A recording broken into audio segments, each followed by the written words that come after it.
अस्सलाम वालेकुम। अब है चैप्टर नंबर 30 एंटी डिप्रेसेंट्स।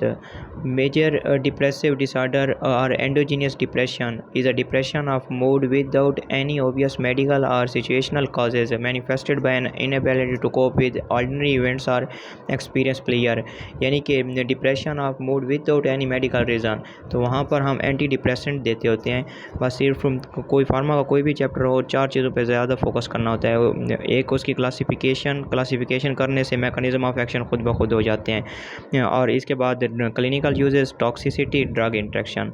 अब इसकी पहले क्लासिफिकेशन आ जाती है एंटी डिप्रेसेंट्स। इसमें एमएओ इनहिबिटर्स में कौन सी ड्रग्स होती हैं? फेनल्जीन और स्लेजिलिन। ट्राईसाइक्लिक एंटी डिप्रेसेंट्स में एमिट्रिप्टाइलिन, क्लोमिप्रामिन, एमिप्रामिन आएगी। हीट्रोसाइक्लिक एंटी डिप्रेसेंट्स में एमॉक्सिपिन, बुप्रोपियोन में डायज़ेपिन आएगा। एसएनआरआई यानी सेरोटोनिन नॉरएपिनेफ्रिन रीअपटेक इनहिबिटर्स में डुलोक्सिटिन, वेनलाफैक्सिन आएगा। सेरोटोनिन एंटागोनिस्ट में फेजोडोन, ट्रेजोडोन और डेंस्टिरोन, बस्पिरोन आएगा। और इसके बाद एसएसआरआई यानी सिलेक्टिव सेरोटोनिन रीअपटेक इनहिबिटर्स में फ्लोक्सिटिन, पेरोक्सिटिन, सर्ट्रालिन, फ्लोवोक्सामिन आएगा। ये इसकी क्लासिफिकेशन हो गई है। अब इसके बाद इसके क्लिनिकल यूजेस जो कि इम्पॉर्टेंट हैं और टॉक्सिसिटी, उससे पहले हमने ड्रग इंट्रैक्शन करना है। ड्रग इंट्रैक्शन में याद रखना है सारी ड्रग्स जो हैं फ्लोक्सिटिन, फ्लोवोक्सामिन, नेफेजोडोन, पेरोक्सिटिन, सर्ट्रालिन, टीसीए यानी ट्राईसाइक्लिक एंटी डिप्रेसेंट्स, ये जो होती है ना, ये डिफरेंट ड्रग्स के साथ मिल के ना सिर्फ एक ही काम करती हैं, increased blood levels of second drug. एक इंपॉर्टेंट है यानी एमएओ इनहिबिटर्स एसएसआरआई के साथ यानी सिम्पैथोमेमिटिक ड्रग्स के साथ मिल के ना हाइपर सेंसिटिव क्राइसिस कराती हैं, यानी सेरोटोनिन सिंड्रोम काज करवाती हैं, जो कि इंपॉर्टेंट है, हमने याद रखना है। इसके बाद आ जाती हैं क्लिनिकल यूजेज। क्लिनिकल यूजेज में हमने याद रखना है कि ट्राईसाइक्लिक ड्रग्स जिस तरह हैं, ये कहाँ यूज़ हो रही हैं? ये psychomotor retardation, sleep disturbance, poor appetite, weight loss, इसमें यूज़ हो रही हैं। और इसके बाद एमएओ जो हैं वो useful in patients with significant anxiety, phobic features and hypochondriasis. इसके अलावा अदर क्लिनिकल यूजेज में टीसीए याद रखना है कि माइग्रेन, बाइपोलर इफेक्टिव डिसऑर्डर्स में यूज़ हो रही हैं, एक्यूट पैनिक डिसऑर्डर्स।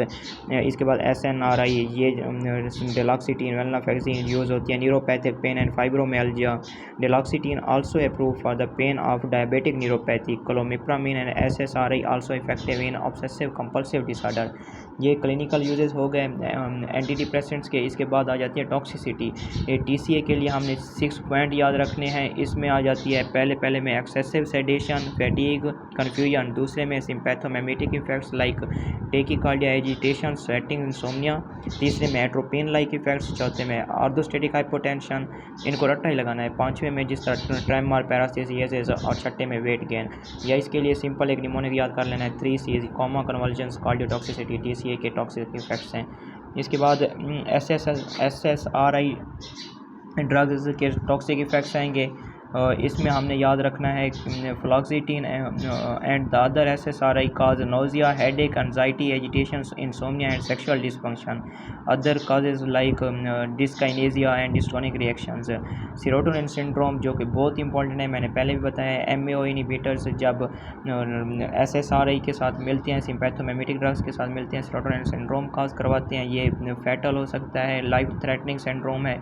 इसमें कौन से इफेक्ट्स आएंगे? मसल यानी इसमें निमोनिक याद करना है, हार्म, एच से आ जाएगा।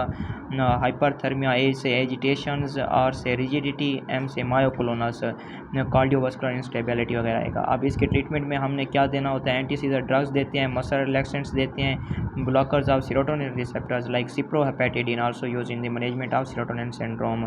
बाकी जितनी भी क्लासेस बचती हैं जैसे SNRIs, serotonin antagonist, heterocyclic drugs, इनके साइड इफेक्ट्स सेम आ रहे होते हैं like anxiety, agitation, dizziness, dry mouth, aggravation of साइकोसिस, सीजर्स एंड कार्डियोटॉक्सिसिटी।